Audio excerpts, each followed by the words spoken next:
Hi, thank you guys so much for being here tonight. My name is Patrick Gomez. I'm a staff writer at People Magazine, and I am very honored to be here to introduce you to the creators and stars of Doubt. First, we're going to bring out Tony Phelan and Joan Rader. And then we've got the cast: Dulé Hill, Elliott Gould, Dreama Walker, Laverne Cox, and Kobi Libii.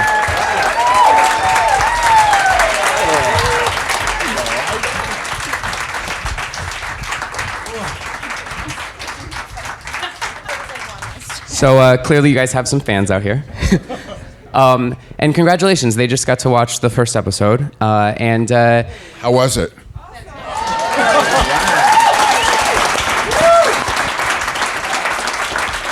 So in the spirit of first, I'd love to start off with the two of you and just kind of say, where did this idea come from? What was the first part of it that came to mind? What made this a story you wanted to tell? So I am like a true life crime junkie. That's all I want to read. And we had been working on Grey's Anatomy, and we were done with medicine, no more medicine. And we wanted to create a show, but what we liked about Grey's was the high stakes that these very relatable people were in. You know, their lives, it was life and death every day, but they were just people. And criminal defense was a similar kind of thing. This is life and death. The work they do is really stressful and important, and it's fun to put people that you like and could relate to and think up, to put them in these situations. So we wanted to do a law show for those reasons.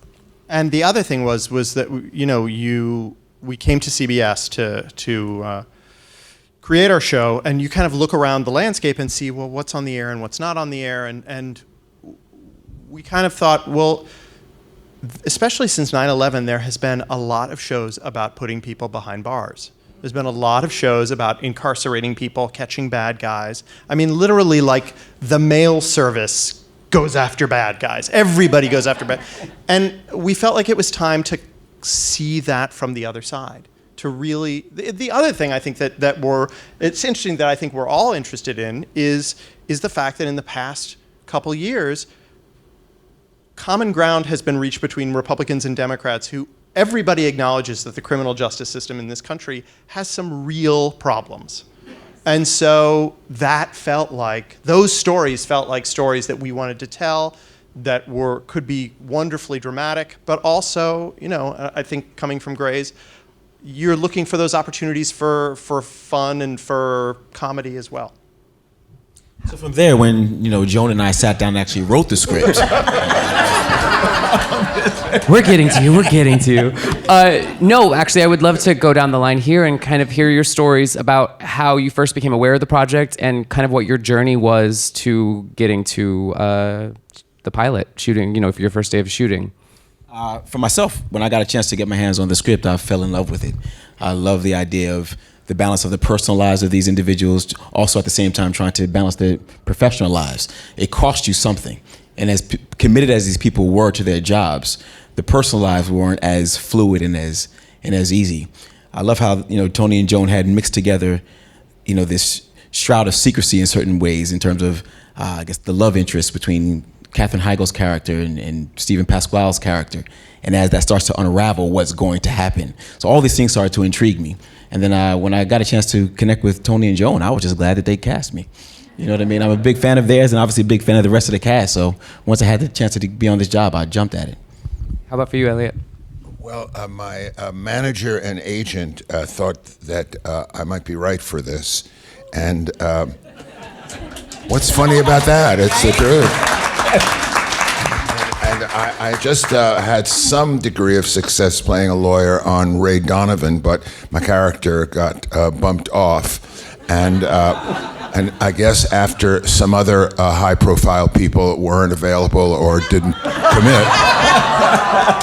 And I want to speak to that. So when you do a pilot, and you have all of your characters, you have like, all right, this guy is the lefty lion of this law firm. He's old New York. He's got his feet wet in the 60s. This is who this guy is.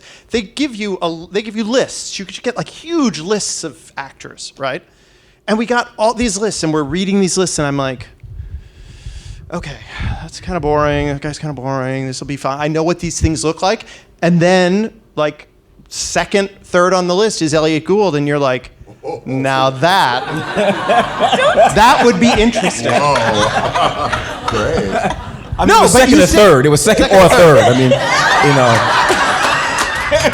But you say, if I can get He Elliott walked Gould, into that one. I'm trying to recover. No, but Elliott as an actor to everything brings just so much joy to it. So that's. Oh, well, I mean, I honest to all of us, since I'm your brother, most of us here are members, it's such a privilege for me to play this guy, because, I mean, I've been trying to live like this guy. I've been trying to find a balance in my own existence to be like this guy, someone who's been married and divorced and has kids but is an idealist and who works for the right causes and the right, and I don't mean one side of the aisle or the other. So I mean, I'm really very privileged that they decided to let me do this. And how about for you, Laverne? Oh gosh. Hello, actors. I love all of you. Thank you for coming to our little screening. What was so exciting is listening to Joan and Tony talk about their reasons for doing this show, and particularly the what Tony said about the criminal justice system being so corrupt.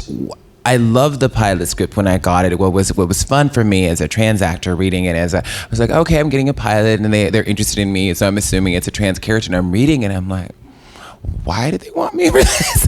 And then there's that one moment in the script where we understand that Cameron is trans, and then we just sort of move on from it. And that was very exciting for me. It was very exciting that this was something, yes, she's trans, but what else is going on? And I was a huge Grey's Anatomy fan, and the years that Joan and Tony worked on Grey's were some of my favorite on that show, like really iconic stuff. And that show managed to have so much cultural relevance and just be smart and funny, and the opportunity to work with them really excited me, and they're smart and brilliant, and this whole cast is just really, well, you're experiencing that, right? They're pretty dope. So yeah, I'm really psyched to be doing this. Hi guys, thank you so much for coming. I was really worried no one was gonna come. I don't know, it's like when you have a birthday party and you're like, please, just someone show up. I auditioned for this role, and I met Joan. She was in the room, and I thought she was exquisitely dressed, because she always is, still to this day. And then I went back, and Laverne was doing her test, and I saw her, and I'm like, well, we would be perfect together. And I was also like, we'll be best friends. And in that moment, I was just like, that's it. That's like, everybody else can go home. Like, this is gonna happen. And thankfully I was right, because that would be embarrassing if I weren't. But yeah, so the script is great, and it's been a wonderful time. I hope it goes on and on and on for many years to come. Hey everyone. When I first got the script, I believe it was called Untitled Felon Raider Project. I think you guys have improved the name, so I'm really, so that's first compliment. I think it's a better title. Oh, now. So funny. And I was struck by a lot of the things that people are talking about. The show about the criminal justice system that has a view about the criminal justice system that's a bit closer to my own personal view. And beyond that, for my character specifically, it may stun some people in the audience. I don't get a lot of ex-con roles. That doesn't come up a lot for me. And when you're in that situation as an actor, and you're sort of up against the stereotypes of what that background is, and you're trying to make choices going into the audition room, about how much you're going to play to those stereotypes and how much you're going to do something that maybe feels a little righter to you. I was very, very pleased to discover almost immediately, in that first audition with Tony and Joan, that they were interested in a person who had been from that background as opposed to a stereotype from that background. And I immediately exhaled and knew that I was going to be in safe hands, and that's one of the reasons I'm here.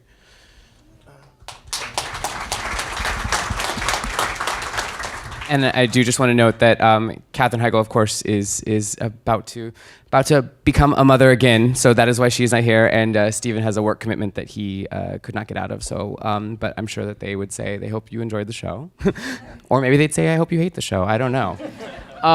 Stephen might sing it. He might sing that. Yes. That's. But I also hear there was a lot of dancing on set, sir. Mostly from Dulé. And Laverne. Yeah. There's more tap dancing from me. You see what I'm saying? And there's more like whenever just there's getting her life over here by Laverne. You know what I mean? Whenever they're lighting or changing the set or something, you can hear this one tap dancing. Whenever. And he's always. amazing. If you have not seen him tap dance, it is so incredible. But by the way, I understand that Elliott can tap dance as well. And so there will be next season a whole tap off.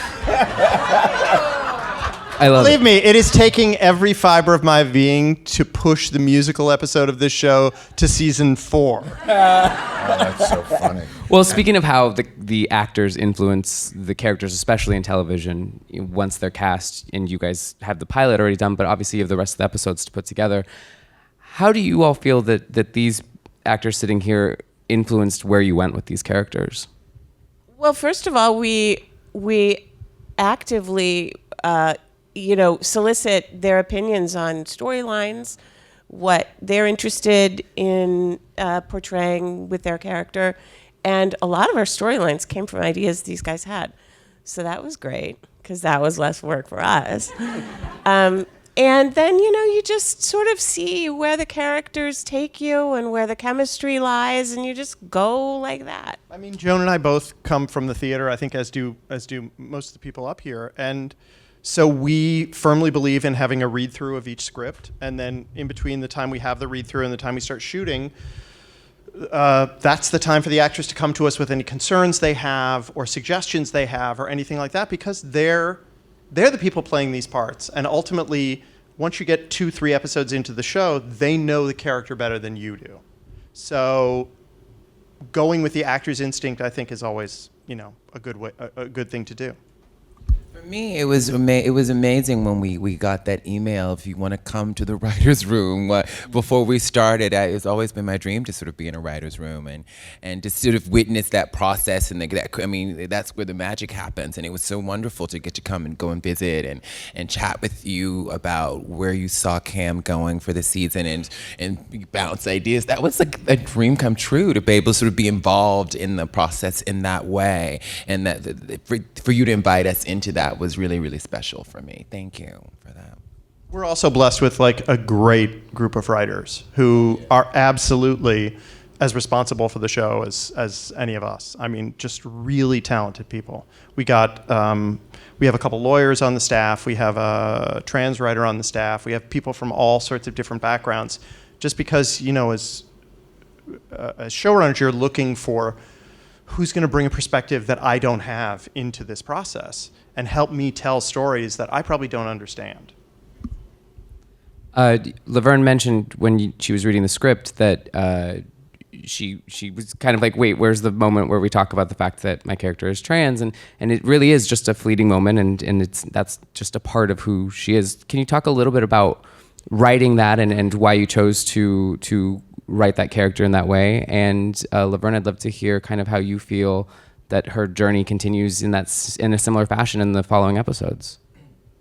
Well, we wanted to write it that way just because that's life. You're a lot of different. You're very complex. We're all very complex. But also, one influence was that we have a trans son, and he is smart and sloppy and funny, and trans. You know what I mean? He's a lot of different things. And we wanted to put a character on TV who was this brilliant lawyer who had, was just multifaceted. And it wasn't about her being trans. It's a really important part of her. It's part of who she is. Does that make sense?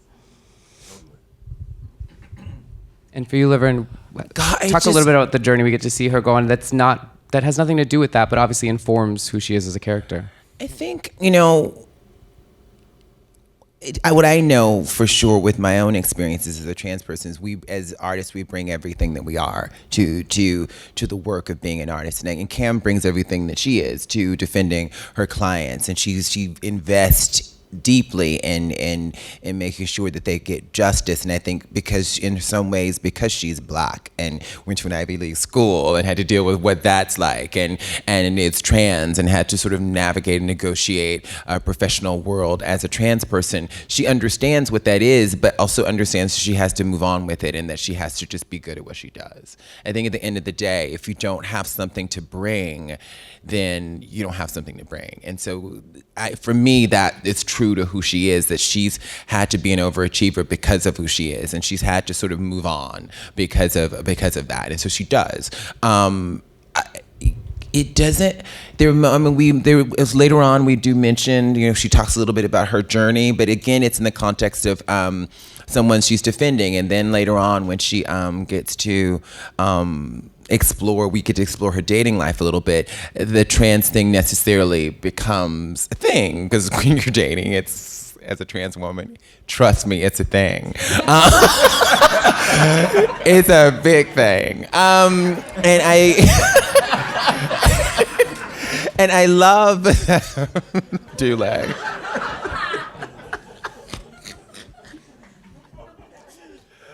Being trans is a big thing when you are dating,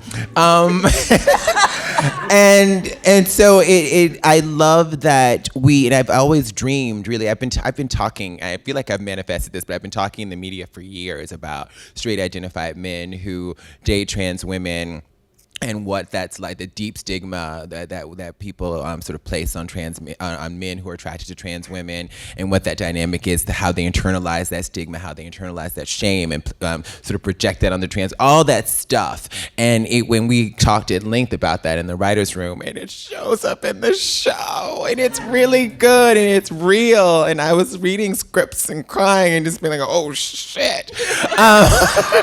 We are going there, and it's on CBS. It's like, oh my God, we're going there, honey. We're going in. It's good. You have to keep watching for the Seekers. Girl. That's all I'll say. You get me right, girl.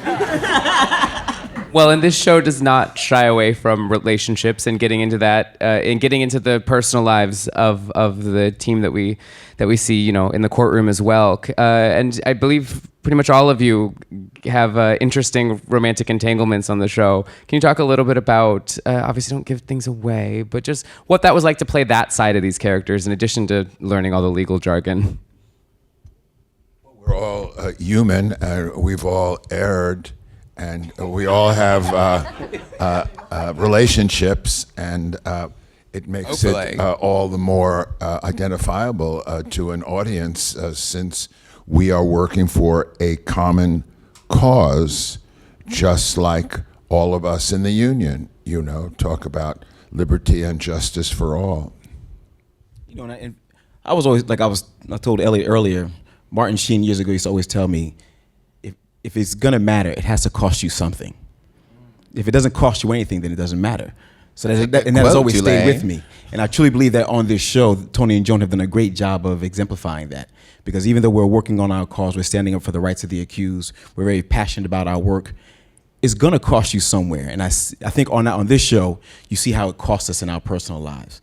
And I think everyone can relate to trying to balance your personal and your professional life and trying to move all these boulders up a hill. And it's a great struggle that they've dramatized on the show. What was fun for me is I'm such a notorious flirter in real life, which no. It's what was weird for me and fun and strange was like being in these moments when I kind of get to flirt with a dude, because that's a whole energetic thing for me. Like something happens when I'm flirting with a dude, and like I found myself doing the things that I do when I flirt with a dude, when I'm flirting with the dude the cameras are rolling, and it was like, oh God, this is gonna be interesting. It was weird, but it was what Laverne does, whether she should or not.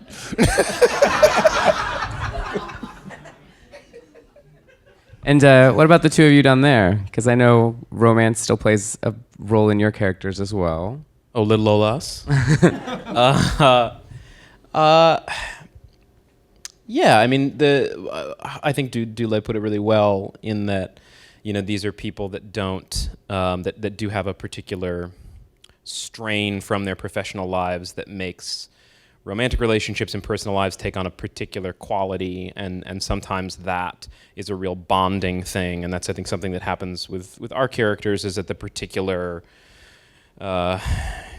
tightrope we're walking in terms of our work brings our characters together, but it also breeds a competition and a genuine tension that is a bit more combative sometimes too. So it leads to really interesting relationships that are sometimes explicitly romantic and other times aren't. Like, actually, one of my favorite relationships in the show is actually Dulé and Katie's relationship, which is a work friend, like a work spouse relationship, if that's fair.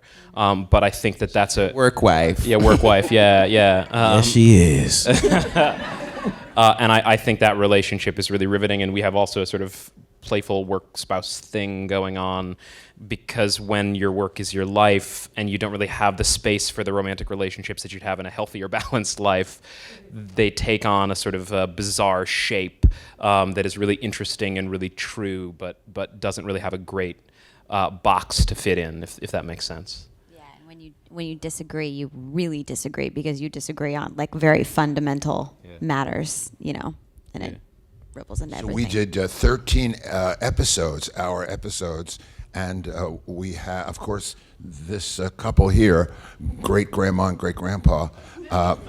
They in charge of it all. We had nearly a new director every show, and I guess we had about 8 days of filming to do each show with a different director. So not only us, but the entire crew, the whole unit.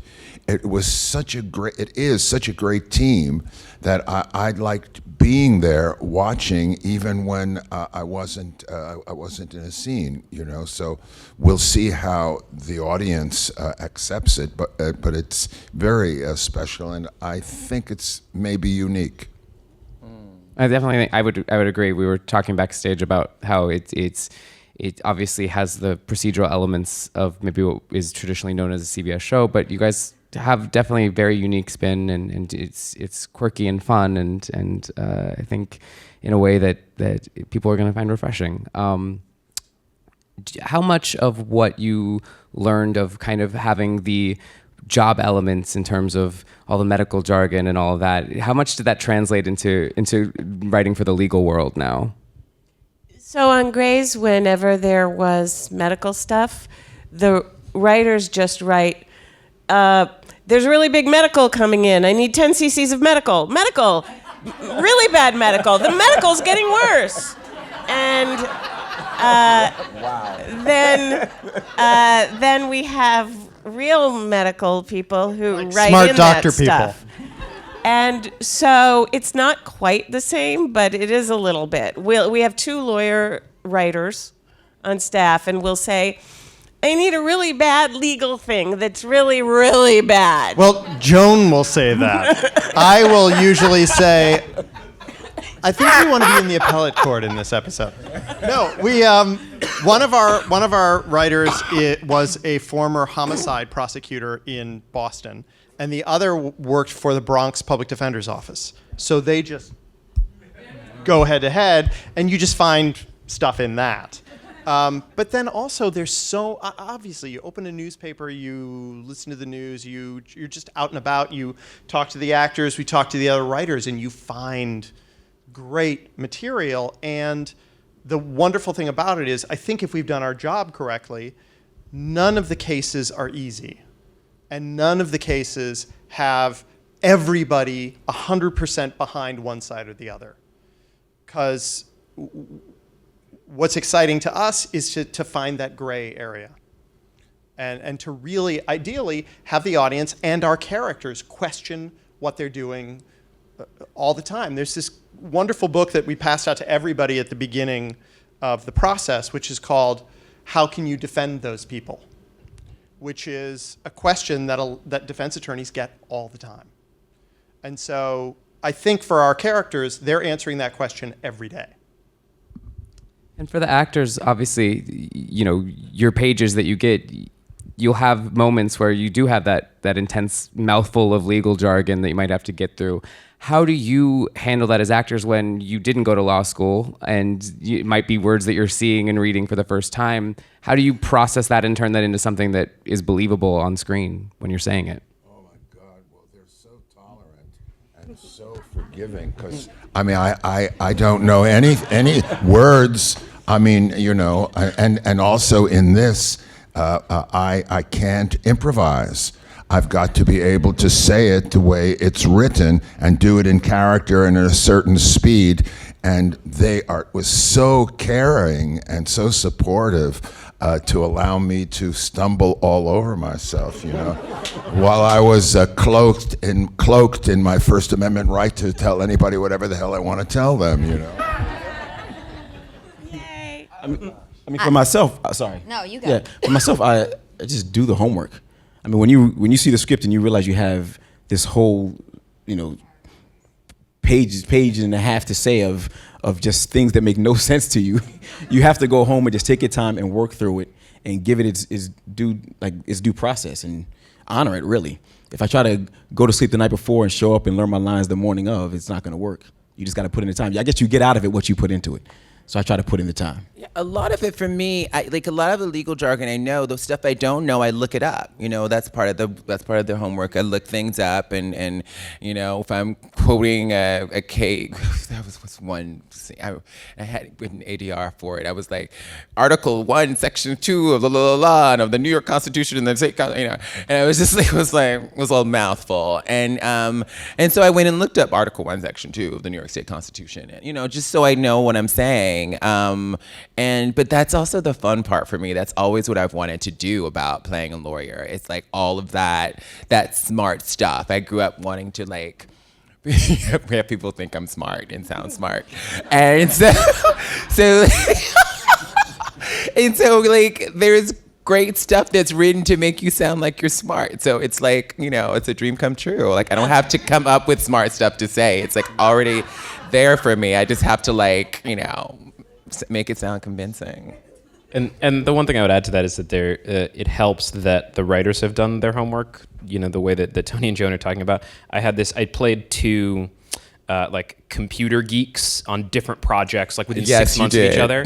And on one project, they really did the homework and learned all the terms. And on the other project, they just completely made that stuff up. We're IMDbing you right now to find out what those two what the other ones. You'll never see them. One of them, anyway. And on the one where they really did the homework, it was so much easier to learn because the stuff was real. People were trying to make sense with this jargon. It wasn't just terminology, right? So that there's a pushback from the language, even if it's jargon that you have to learn when they've really done their work and made real stuff. And that, in my experience on this show at least, makes it a lot easier to approach that very technical text than it would in a context where they were lying more. But sometimes, and some things that seem like they're going to be really crazy, roll off the tongue really easily. And sometimes I freak out when I have a page and a half closing argument, and that be way easier than this dialogue scene where it's weird, but it's going to be harder. It's really strange. I've learned it could be the day. If you don't know what you're talking about, it's really hard to memorize it. And for me, sometimes I have no idea what my character is talking about. But that's okay. There was an episode and I had to do a whole speech about arson, which I don't really understand. I'm just like, there's fire, I don't know. And so I had to like talk about the specificities of like starting a fire and this and that. And it was impossible for me to memorize because I'm like, I don't know what I'm saying. And like 3 people tried to explain it to me and I'm like, it's a fire. I don't understand. It made the gag reel. We had a lot of that in the blooper reel. Yeah, it was Good stuff. people trying to explain this. It just made no sense to me. So yeah, if it makes sense to you, it turns out it's really easy to memorize. Well, I want to get to Sorry, real quick, even for myself, I have no problem being there and saying, okay, what does this mean?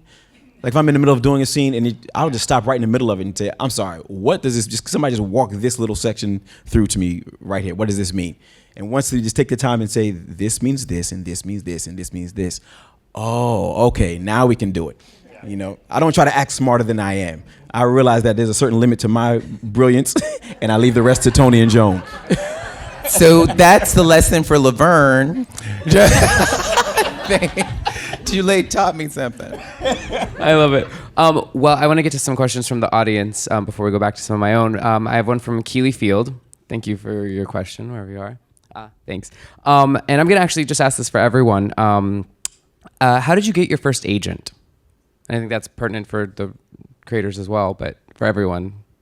Can I tell my agent story? It's really funny because he's now my manager, and he's here. So 10 years ago, there was a show that premiered on ABC called Dirty Sexy Money, and it had the first trans woman named Candace Kane who had a recurring role in a primetime TV show. And I was like, this is my moment.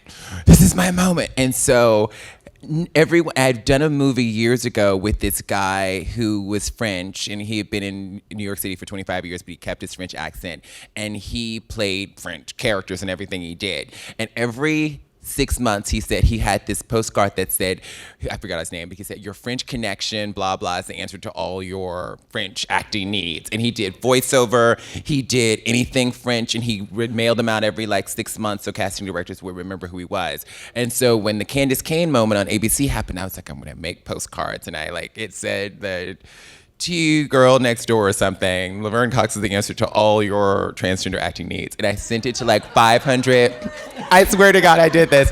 I sent it to 500 agents and managers, LA, New York, whatever, got 5 meetings and had a commercial agent for a while. That was a disaster. And then I, and my legit agent, Paul Haleppo at Heart at Haleppo in New York City, and it turned into that was 2007. The next year I booked my first Law & Order, I booked my second Law & Order, and stuff started to work, and then I didn't work for years. So that postcard worked? It worked, and Paul, it's still, now he's my manager, and 10 years later we're still working together.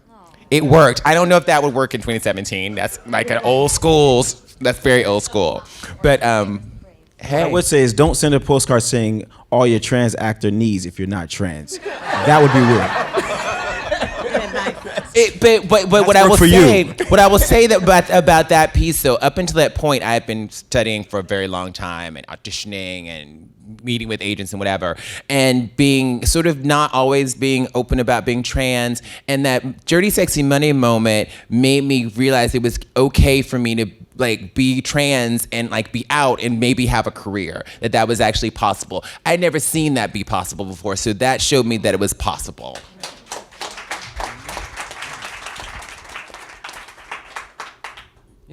I'm probably the only person I know who, I'm the only actor that I've ever met, maybe somebody in the room is like this as well, but I did that, mailing and then cold calling thing. Yeah, because the school I graduated from didn't have a showcase, so I didn't really have access to those, to agents. Yeah, undergrad, yeah. I was undergrad, yeah.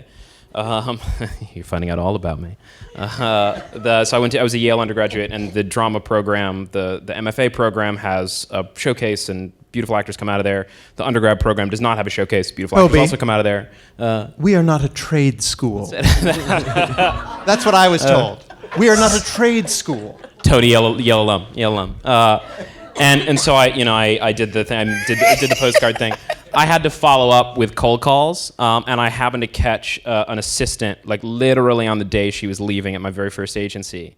And she was I think she just hated her bosses and was like, yeah, sure, I'll throw it on the top of the pile. Because as a mean move, not as a helpful move to me. You know, like she was trying to hurt the people that she worked for with my face, which tells a story about my first headshot as well.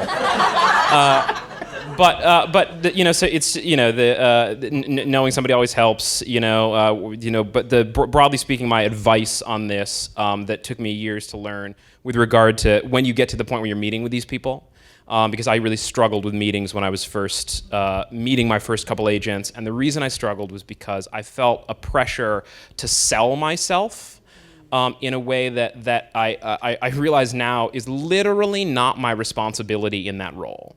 That their responsibility is to understand what's sellable about me and help me do that sales.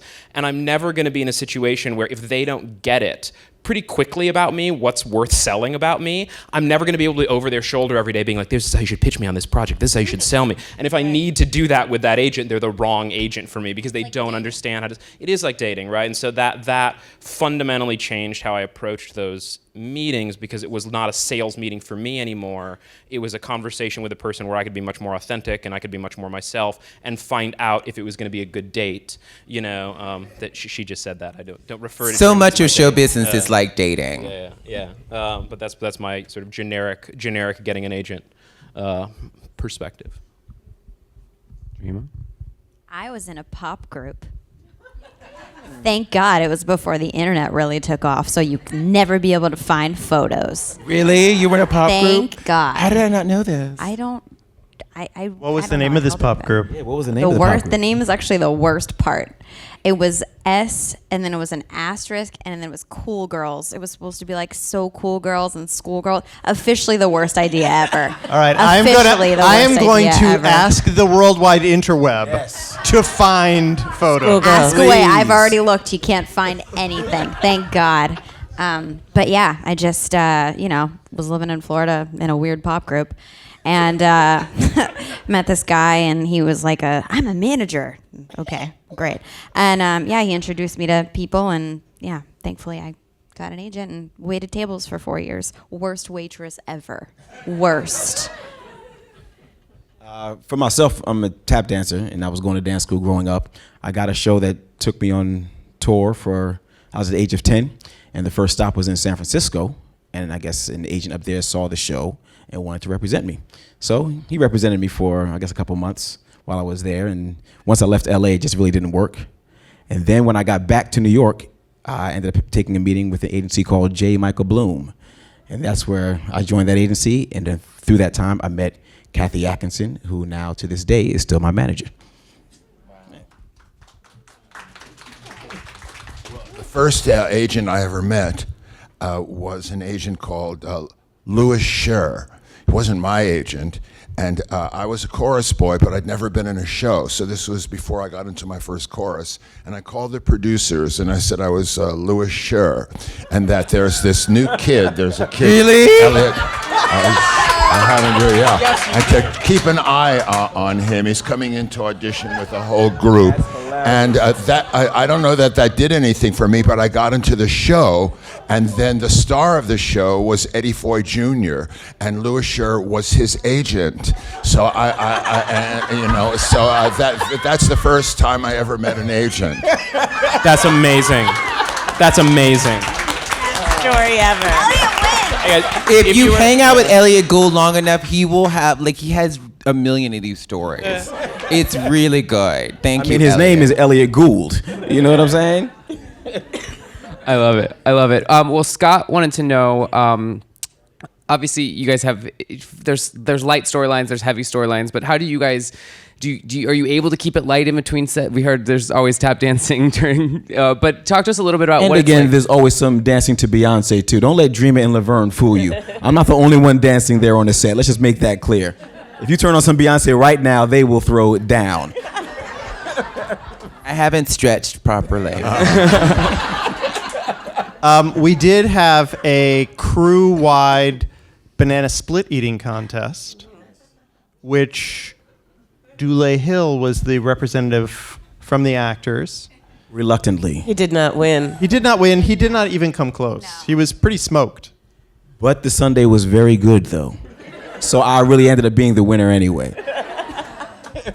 And I knew I shouldn't show up that day because I would have eaten all the banana splits just because I have a We problem. try to have fun when we can. And then you all, I didn't you all do like a Soul Train line? Yeah, we had a 70s day. Yeah, for Halloween. Try and have theme days too. How important is it to keep up? I mean, because these can be long days. How important is it to kind of stay fun and light? And are there days where you guys have to just concentrate because you have that really intense scene? What's that process like for you guys? You know that you have to, whatever day it is.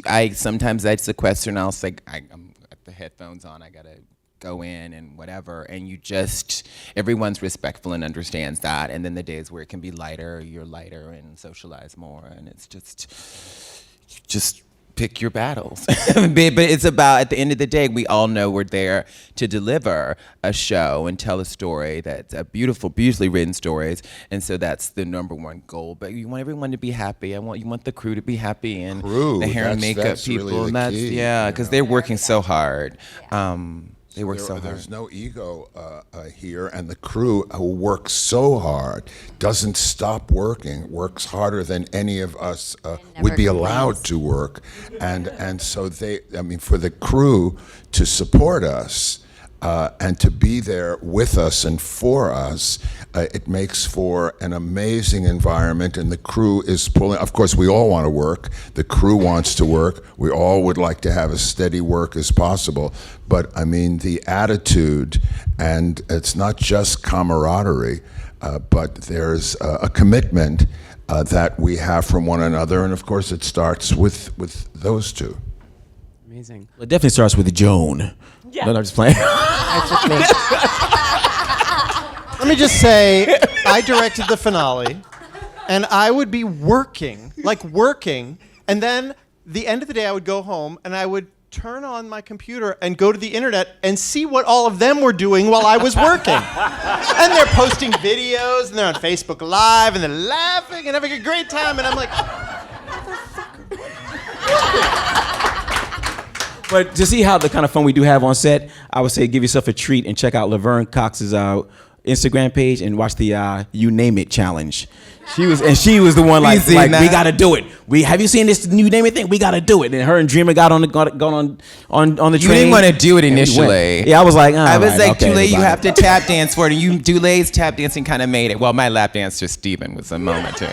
But just check it out. Lots of dancing. Well, I want to thank all of you for being here tonight, and thank you guys as well. Thank you. Make sure to check out Doubt Wednesday, February 15th. Thank you guys.